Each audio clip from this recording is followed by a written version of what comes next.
But Florida State, Clemson, according to a story and really some comments that Ross Dellinger made at Big 12 Media Days, Ross Dellinger of Yahoo Sports, discussing the idea or the reality that Florida State and Clemson are in early preliminary talks with the Big 12. Now, this could be just a fact-finding mission by those two programs who have sued the ACC in their media rights issues as that media rights deal goes through 2034. Gosh, man, in the current age of media rights packages, that thing is an anchor weighing down the ACC, dragging it into the Atlantic Ocean. So Florida State, Clemson, in these preliminary discussions about potentially joining the Big 12, I think so many things would have to happen, and probably it's not a possibility right now for any of that to happen. But man, I think it would be a big, big mistake for Florida State and Clemson to settle on a move to the Big 12.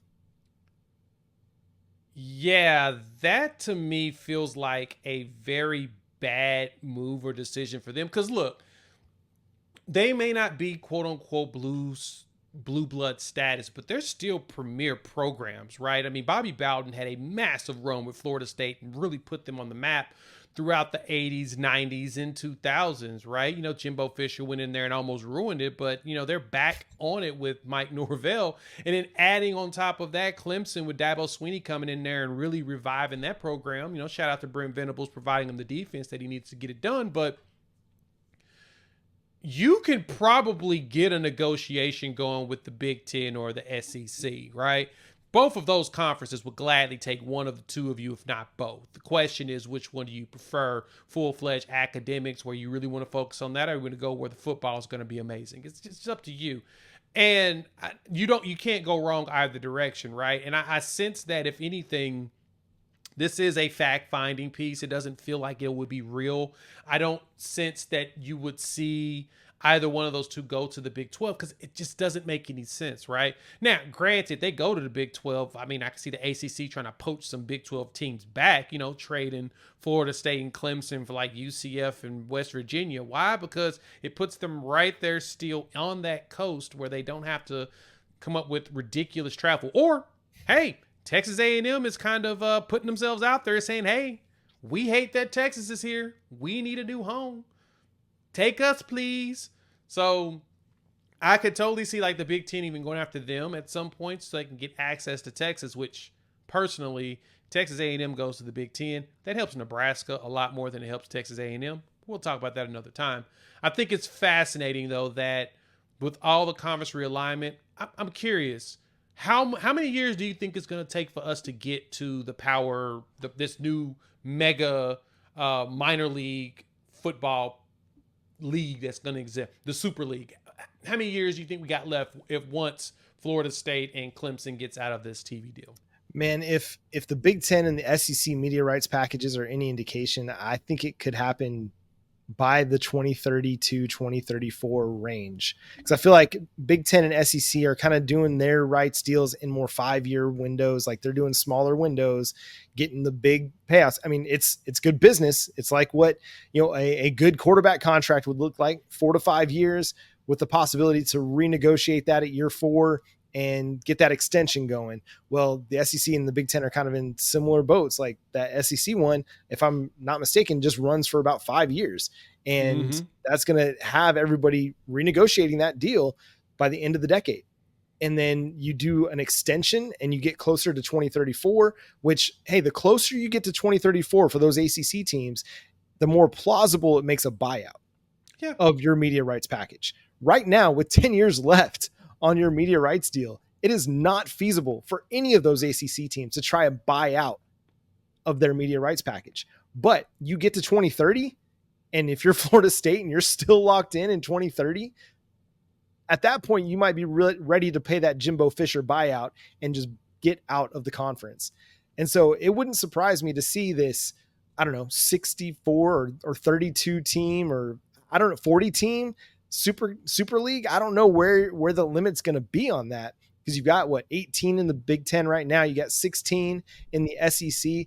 And I don't think all of those teams are going to make it to this Super League unless there's some form of relegation involved, which I hope so. I think that would be a really nice wrinkle to college football moving forward.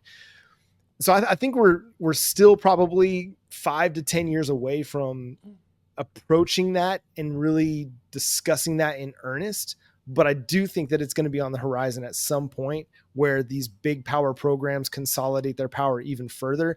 And that's assuming that, hey, you can get along if you're the SEC and the Big Ten and the Big 12 is not going to put up a big stink, or the ACC, has power and has some cards to play left. We'll see. Personally, though, I would like to keep it where it's at with the 4 power conferences. As much as the Pac-12 leaving kind of created some really intriguing things with the Big Ten, dude, it's kind of a bummer still that the Pac-12 fell apart. And I know people want to lay blame on Oklahoma and Texas. They want to lay blame on the Big Ten, whatever it is. It was Pac-12 leadership that was really short-sighted, that didn't see the writing on the wall and didn't put them in a position to take advantage of a really strong conference with some really big brands. And so wasn't Oklahoma and Texas going to go to the Pac-12 at one point? Oklahoma, Texas Tech, and I can't remember if Oklahoma State was a part of that discussion or not. But yes, Oklahoma and Texas Tech were all going to go to the Pac-12. It kind of fell apart at the last hour, but Larry Scott just could not pull it together and could not maximize profit for his schools. And ultimately that led to it all falling apart. Yeah. And the most recent commissioner was kind of the guy that had to bury it. But the lack of leadership and the demise of the Pac-12 started long before him. And so I honestly, like, as much as we kind of want to dunk on the Big 12 at times, I still like Big 12 football. I know Oklahoma's not in the Big 12, but I'm still going to watch Big 12 football because there's a lot of really fun matchups that are going to have in that conference. I don't want to see the ACC go away. It was a bummer. Like, my grandfather's a Virginia Tech alum. I loved watching Big East football with my grandpa, watching Virginia Tech and Boston College. I still have memories of Boston College's Matt Ryan throwing this wing and a prayer, falling off his back foot from the left side of the field, back across his body to the right corner of the end zone. And as a Hokies fan, just like in shock of what happened there and how they beat Mike Vick again, and watching the Vatek and Miami games, like, those were awesome matchups in the early 2000s. So, like, as much as the ACC really mismanaged again their conference and mismanaged the ability to make big time money off of their big time brands, I don't want to see that conference fall apart either. I would love it if we stuck with this 4 that we're at right now and let the group of 5 plus Oregon State and Washington State, just let's have some status quo. Conference realignment never stops. There's probably going to be some more, but man, I kind of want to just stick with where we're at. But the writing seems to be on the wall with Florida State and Clemson that they are not long for the ACC. And if they're not, man, would I love to see them in the SEC. I would love to see Florida State, Florida, a conference game. Clemson, South Carolina, a conference game. Oklahoma, Clemson, a conference game on the regular.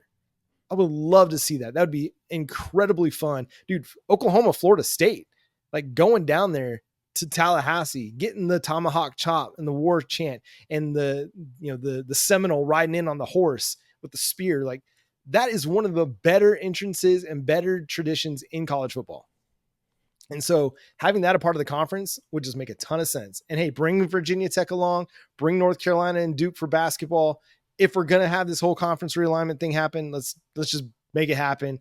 Go to the big one. But I kind of want to keep some status quo for a little bit. Last thought on this, Jay. Yeah, that's the one thing I miss about it, right? Is the status quo piece. And that's the thing that's going to hurt all of realignment. I agree with a lot of people and the pundits on the regionalization that's gone away. Because that was the fun part about college football, right? Is the rivals that's in state that you can talk noise to, even though one is always superior than the other. You're going to start losing a lot of that. But if you go to the Super League, there's a good chance a lot of that starts to come back. So if we just bleed it all in together, we can. And on ACC and their TV deal that's just absurdly ridiculous, ESPN is making money hand over fist off of that, right? That was a great deal for them. Horrible for the schools because the ad money they're making off of those games. I mean, look at it. The NBA literally just announced, last night that they're getting a 11-year, $76 billion TV deal, which is the longest and the largest they've ever done, because their last contract was $24 billion over 10 years. Like, that's that's 3 times it's the number. Raise. Right? It's a 300% raise. And all you're going to do is see their checks go up. But that's the thing. It's NFL did theirs. They had a $100 billion contract over their 10 or 11 years. They recognize the commodity that sports are, and TV networks recognize it too. It's hard to find good reality TV shows or just sitcoms or anything that's really going to get people glued in to watch. People going to watch sports.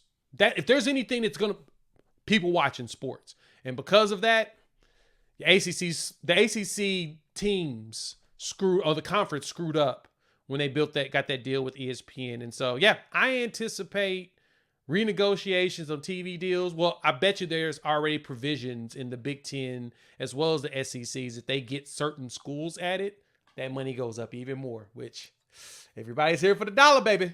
That's right. And it's been that way for quite a while. College football is about that money because sports is about generating ad revenue. That's where we're at in this reality. Yep. A former Sooner coming back to Norman. 2 Sooners in College Football 25's top 100. We'll discuss coming up next here on Locked On Sooners.